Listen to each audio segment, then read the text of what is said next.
Hey everybody, welcome to the Juggernaut Training Systems YouTube channel. I'm Chad Wesley Smith, owner and founder of Juggernaut Training Systems, also a blue belt at Gracie Baja headquarters in Irvine, California, third at the 2019 Worlds and Pan Ams in the ultra heavy division. But more importantly than that, also served as strength and conditioning coach to such jiu-jitsu athletes as Romulo Barral, Felipe Pena, Octavio Sousa, Kyron Gracie, and a lot of other ones. Going to be trying to do more and more jiu-jitsu related content here on the channel to help you better understand how to organize your strength and conditioning training for jiu-jitsu to maximize your performance, make sure you're staying healthy, and just be the best athlete that you can. So make sure you subscribe to the channel, like this video, and this will be the first in, again, what I hope to be a lot of jiu-jitsu related content. And we're gonna be talking about how to organize the training week, which is one of the most common questions I see people struggling with on Reddit and our YouTube comment section, all that. So if you have questions, ask me in the comments. If you have other topics you're interested in, let me know. Follow along on social media as well, on Instagram as well, at Juggernaut Training and at Chad Wesley Smith. So let's dive into this. The idea of organizing the BJJ training week starts with really identifying what skills we need to develop, what physical traits we need to develop. First and most important for any jiu-jitsu competitor is going to be to develop your jiu-jitsu skill. So that's definitely number one, has to be the highest priority. After that, we could look at pretty much 2A, 2B, 2C would be strength and power, endurance, and then mobility and flexibility. As we talk about endurance, that's not just the endurance for a specific match or a series of matches at a tournament, but also the endurance and capacity to do a lot of hard jiu-jitsu training. Coming from a powerlifting background like I did, I didn't have very good cardio, and that was really the most challenging part of jiu-jitsu right off the bat, and trying to improve was being in good enough shape to do the amount of training, to do the most training that I could in a given session and the most quality training that I could. So we're talking about both contexts of endurance there, both being able to go hard for 5 or 6 or 8 or 10 minutes, however much you have in the match, but also being able to do a lot of quality training. And the priority of 2A, 2B, 2C, the order that it ends up for you is going to be dependent on the style of game that you play. If you're an ultra heavy athlete and you're trying to play from the top a lot, strength and power is going to be a high priority. If you're a guard player, the flexibility is going to be a higher priority maybe. And then what you currently are good at and lacking in should also help guide those priority decisions. Again, coming from the powerlifting background that I had, squatting over 900 pounds, benching in the mid 500s, deadlifting over 800 pounds, putting a lot of attention towards strength and power training, for me, probably not a great use of energy, but for you, it might be very important. Now that we understand, a big overview of the skills that need to be developed, the next piece that you need to understand when organizing your training week is understanding who are you. We're going to have a lot of people at different levels of competitors and different levels of jiu-jitsu watching this video. So are you a serious competitor, like a world level competitor at whatever belt level you have? Is this the biggest priority in your life, where you're training 6+ sessions a week of jiu-jitsu, like daily or double days of training, while also being able to make time for 3 to 6 sessions a week of extra strength and conditioning work? Are you more of a recreational competitor? You have a regular job, but you're still wanting to do tournaments. You're wanting, maybe you're competing at masters. You're trying to be the best at jiu-jitsu you can, but it's probably not the number one priority in your life. And then finally, are you more serious about lifting, but still want to do some jiu-jitsu? So basically your jiu-jitsu is complementary to more recreational jiu-jitsu with more serious lifting, whether that's you're a powerlifter, weightlifter, strongman competitor who also wants to do some jiu-jitsu on the side. I'll try and give some context for all three of those scenarios. And then finally, we also need to understand what is your training background. If you haven't done much in the way of strength and conditioning training prior to this, doing a little bit is going to be really beneficial to you. If you've been training jiu-jitsu, 6-7 days a week with no extra strength and conditioning, adding in one session of strength and conditioning is a big improvement from what you've been doing already. And a little bit will go a long way.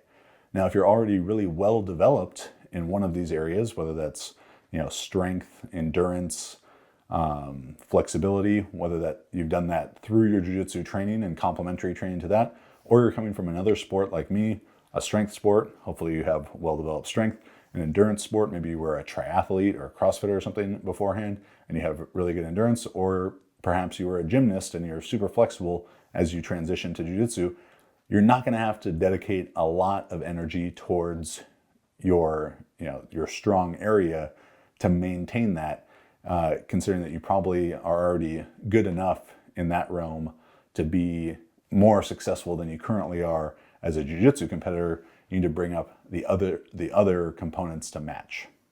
And the idea of being really well developed in one area also pertains to jiu-jitsu skill. If you're a brown belt who's never done any strength and conditioning training and you train jiu-jitsu 6 days a week, you're probably not going to forget how to do jiu-jitsu or have a degradation of your jiu-jitsu skill if you go from training 6 days a week of jiu-jitsu to only 4 days a week, but you add in 2 strength and conditioning sessions. If you've never had any background in that, you're going to get a huge benefit from those strength and conditioning sessions, while at worst being able to maintain your jiu-jitsu skill, and then with your newfound strength, power, speed, flexibility, maybe even enhance aspects of your game. So as we begin to be able to organize the week, the next thing we need to do is classify our stressors. So by stressors, I mean each component of your training is going to have different levels of fatigue that it generates on your body. And higher stress activities are going to generate more fatigue. And what we're going to try and do is organize these stressors in a way that you have days that are very challenging to you and other days that are, pretty light and reserved for recovery. And I think that's the big problem that people face as they try and organize their week for jiu-jitsu is, they train really hard jiu-jitsu on Monday and Tuesday, and then they're like, man, there's no way I could lift on Wednesday. So maybe they just take that day entirely off, or they just do more jiu-jitsu training. But being able to identify what is the most fatiguing, less fatiguing, and organize those strategically is what I'm going to try and help you accomplish here. So first we need to look at what are our highest stressors, our most fatiguing activities. So that's going to be live training, near maximal efforts, 5-minute rounds, 6-minute rounds, 8-minute rounds, 10-minute rounds, whatever you're training, you know what I'm talking about. Live training, the hardest stuff you do at your school. Outside of that, from a strength and conditioning standpoint, our high stressors are going to be maximal effort, sprinting, jumping, and throwing, very explosive efforts. And then our primary lifting done at maximal efforts. And we're going to say that's 85% plus weights, or weights below 85% done to failure or very near failure. And big compound movements. And I'll have videos in the future that talk specifically about exercise selection and what those different primary lifting movements could be and should be. But I don't want to make this particular video several hours long, so I'm going to split these up over the course of a lot of different content. So those are our high stressors: live training, sprints, jumps, and throws, and our primary lifting done at maximal efforts. Our medium intensity stressors be more like specific training. So, you start in half guard, and if you pass or get swept or submit from there, you and your partner switch and you keep going back and forth there for whatever extended period of time. It is probably pretty challenging. You're going at a relatively high intensity, but it's not going to be as taxing, as fatiguing as full go live training, especially training that starts from the feet. Keep in mind with all these from the jiu-jitsu standpoint is that modifying, controlling, modulating your effort, how hard you're trying, can be a big difference in something being a high, medium, or low stressor. You could do live training and just not try it very hard, and then it's probably not a high stressor. you could do specific training as hard as you possibly can, and then it is probably a high stressor. So I'm speaking, in generalities here, but generally, specific training I would put as a medium stressor, as well as primary exercises done at submaximal efforts. So being further away from failure, let's say 3 or more reps in reserve, meaning that, as you do that set, you finish the set and feel like you could have done at least 3 more reps before failing. And then also lifts being done for more speed type of training, so lifts being done at a high velocity. The other medium stressor in the weight room are going to be accessory weights done to near failure. So smaller exercises, more body part specific exercises done to at or near failure. And finally, our low intensity stressors are going to be drilling. Again, controlled effort here, going through, probably 60-70% effort on drilling. Controlled effort rolling, so submaximal effort, specific training or live training. Aerobic capacity training. I'll have, again, a totally separate video about that. But there I'm talking about, running, biking, rower, jump rope, any submaximal, like low intensity, steady state cardio or tempo type of intervals, submaximal intervals, not high intensity interval training. As in the name, high intensity would be a higher stress activity. As well as accessory weights done, away from failure, 3+ reps in reserve for smaller accessory movements, prehab, restorative, mobility type of training. Those are going to be all of our low stressors, our low intensity stressors. And then finally, we also need to account for non-training stressors. Your body doesn't understand, it doesn't know what live training jiu-jitsu is, or a squat, or a deadlift, or yoga, or a hard day at work, or finals at school, or argument with your significant other. It just knows stimulus and stress. And those non-training stressors like work, relationship, school, kids, those all need to be accounted for, because if the stress from those is higher, something's got to give. So you got to bring down the stress levels being generated by your training a little bit. And obviously those are hard things to plan for. Sometimes you probably can't periodize arguments with your girlfriend, but it needs to be accounted for. And so if you work a very physical job, a manual labor type of job, that's going to impact what you can do training wise, jiu-jitsu and in the weight room. So now as we look at laying out the week with a couple of these example scenarios, we have our very serious competitor. They're training 6+ days a week of jiu-jitsu, maybe some double days in there, and then also, complementing that with 4 or 5 days of strength and conditioning work. When I worked with Hamalu Bahau, he was doing about 18 training sessions per week. So that was, I think, 12 jiu-jitsu sessions, and then 3 strength and conditioning sessions with me, and 3 extra aerobic capacity and conditioning sessions on his own. So that's probably about the peak of the amount of training that anyone's going to be able to tolerate. But for the purposes of this example, we're going to have day 1 is a high intensity jiu-jitsu session. You're coming into the week fresh, so you're going to do some of your hardest jiu-jitsu training on that day, and we're going to complement that with high intensity strength and conditioning work. And I know that seems a little bit counterintuitive. Why would you do your hardest jiu-jitsu and your hardest lifting on the same day? And hopefully that becomes more clear as we go on with the video and with this series. But the purpose behind that is going to be, if we were to take all of our high intensity stressors and spread them throughout the week, so we trained hard jiu-jitsu on Monday, and then hard strength and conditioning on Tuesday, and hard jiu-jitsu again on Wednesday, and hard strength and conditioning on Thursday, then every day is high stress and there's no recovery built into what you're doing. So by putting your high intensity jiu-jitsu and high intensity strength and conditioning on the same day, we allow the subsequent day to be lower intensity and to facilitate some recovery. With that in mind, these high intensity days don't mean that you're going to have necessarily long workouts.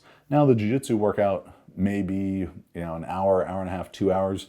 A lot of that's going to depend on your fitness levels, but don't conflate a long workout with a high intensity, high fatigue generating workout. You really want to be looking more at like quality and intensity of effort rather than just necessarily the duration, particularly on the strength and conditioning side of things, because as we said, developing jiu-jitsu skill is the number one priority. And if you're a serious competitor, you're trying to qualify for ADCC, you're doing super fights, you're, in upper belt divisions at IBJJF Worlds, you're going to have to do a lot of jiu-jitsu training, of course. So that high intensity strength and conditioning day, it might not be a big long workout because you're not trying to be a powerlifter. You're not trying to be a weightlifter. We're trying to just complement your jiu-jitsu. So that high intensity strength and conditioning day might just be 2 exercises. It might be, some kind of squat variation and some kind of, pressing variation, bench press, incline bench, overhead press, but done with relatively high intensity to pretty near failure with a big exercise. So maybe it's those two big movements and then some abs or some work for your neck, but it's not going to be a workout that you're in there for 2 hours with, like a powerlifter or a weightlifter might be who's preparing for competition, because the weight room is only a piece of what you're doing to get ready. So those high strength, high intensity, high stress strength and conditioning days doesn't mean a long workout. So after Monday's really big day, high intensity jiu-jitsu, high intensity strength and conditioning, now we need to have a lower intensity day following that. So on day 2, medium intensity jiu-jitsu, maybe some specific training, some lower intensity live rolling, whether that's you just controlling your efforts with someone of the same skill level, the same belt, or let's say you're a purple belt and you can kind of modulate the intensity of things by rolling with someone who's just not as good as you, a lower belt, where they can get some work in and you can practice your game but not have to expend as much energy. And then we're going to complement that with some low intensity strength and conditioning work. So that could be an aerobic circuit where you're going on the bike and mixing in some smaller accessory work with that, like you do 1 minute on the bike, hop off, do some abs, back on the bike, off, do some work for your neck, back on the bike, off, some prehab exercises for your shoulders. A lot of different ways to organize that. I'll get into that in future videos. But in doing a tempo circuit like that, a low intensity strength and conditioning workout, you're not only building up some aerobic capacity, getting the work done for those smaller muscles, which just don't demand as high intensity of work. It's also helping facilitate recovery because you're getting blood flow through your whole body. So now as you've recovered some from day 2, day 3, we can have another high intensity jiu-jitsu workout. And for a serious competitor, you're going to have this huge gas tank. So you could complement that with another low intensity strength and conditioning workout, just a pure aerobic workout, whether that's a run or a longer bike ride or another tempo based circuit. Because we had high intensity jiu-jitsu on day 3, and really no strength and conditioning to pair with it, that's probably going to be your biggest jiu-jitsu training session on day 3. We're going to need another low day on day 4. So here we're doing low intensity jiu-jitsu, just going in for some drilling with some medium intensity strength and conditioning work, sort of secondary movements. So, maybe some stuff like pull-ups or dumbbell rows complemented with, a secondary type of hip hinging exercise. And again, I'm just throwing out examples here. Future videos will get into more specific, do this on this day, choose these exercises, but a secondary complementary type of movement for the posterior chain, like a back raise or a GHR. Coming off this low intensity, relatively lower intensity day on day 4, now we can go back to a high intensity day for both jiu-jitsu and strength and conditioning on day 5. Very similar organization to day 1.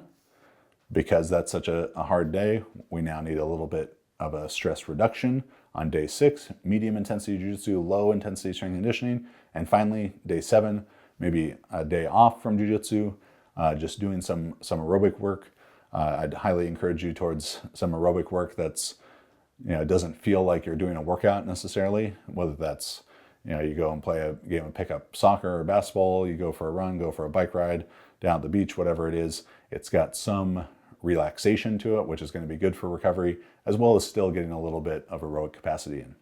Now, looking at the next one, the recreational athlete, you can see the week laid out here, not too dissimilar from the serious competitor. We have the high intensity jiu-jitsu, high intensity strength and conditioning paired together on day 1. Day 2, just some low intensity BJJ with no strength and conditioning that day. Day 3, no jiu-jitsu, just strength and conditioning. Day 4, back to high intensity jiu-jitsu. So very similar to the serious competitor, just not as many double sessions, not as much doubling up of jiu-jitsu and strength and conditioning on the same day. And I'm doing that because I know that there's going to be people who even see this schedule for the recreational competitor and say, well, that doesn't work for my schedule, or I can't do, lifting and jiu-jitsu on the same day. And to that, I would just say, like, sorry that I can't account for every single, person's daily schedule in this YouTube video, but hopefully you can take away the concepts of it and keep in mind that, when I say high intensity strength and conditioning session, that's not a long workout. That can be 1 or 2 big exercises, and then a little bit of smaller accessory work that you can probably finish in 30 to 45 minutes. Unless you're very strong, you're squatting 500-600 pounds, you don't need a ton of warm-up sets to get there. When I was competing in powerlifting, squatting 950 pounds, for me to just squat was like 2 hours or 2.5 hours. Because to get to 900 pounds, when you start at the empty bar, I had 8 or 9 warm-up sets, 9 at least, of adding a plate every time to get up to the top weights. You're probably not dealing with that same issue.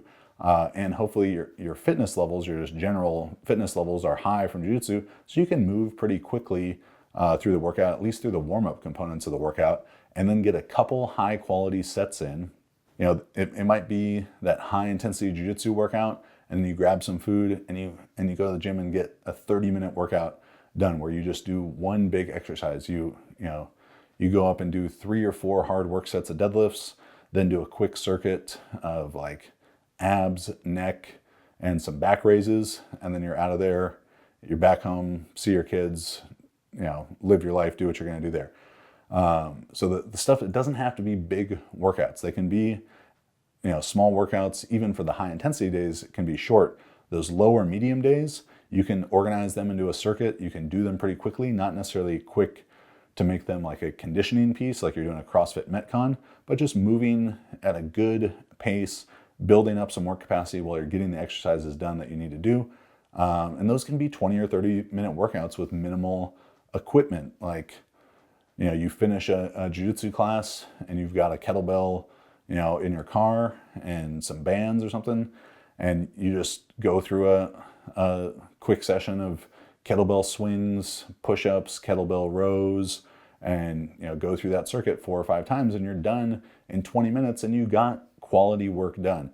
Especially for people who are balancing real jobs, 9 to 5 jobs with family and kids, trying to do jiu-jitsu, trying to get some extra lifting in as well.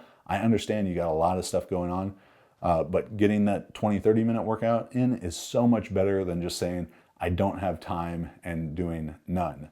So some is pretty much always going to be better than none in this situation. Finally, if you're in the more, lifting is your priority group and you're just doing jiu-jitsu as a complement, that really shifts the whole idea from these previous two, where you're going to want to be spreading out your strength and conditioning work a bit more throughout the week, still keeping with the theme of consolidating your highest intensity stressors to the same days. So you can see like day 1, medium intensity jiu-jitsu with your hard strength and conditioning. So maybe, that's going to be like your squat day. Then day 2, you're off from jiu-jitsu and maybe just going in and do some accessory weights. Day 3 would be high intensity jiu-jitsu where you're going to get some live training done. and you're complementing that with easier lifting workout, which, if you're preparing for powerlifting, you know that squat and deadlift training is pretty much always harder than bench press training. So day one's workout was probably a squat or deadlift workout, and day 3 is maybe a bench press workout, because no matter how hard your bench press workout is, it'll pretty much never be as fatiguing, as challenging for you to do as a even moderate to hard squat or deadlift workout. Day 4, totally off. Day 5, similar to day 1 in that you're going to have another big, probably lower body lifting workout with some low intensity jiu-jitsu to complement it. Day 6, off from jiu-jitsu. Day 7, more accessory weights or a smaller upper body training session. And then day 7, totally off. So hopefully this has given you some ideas of concepts of how to organize your week.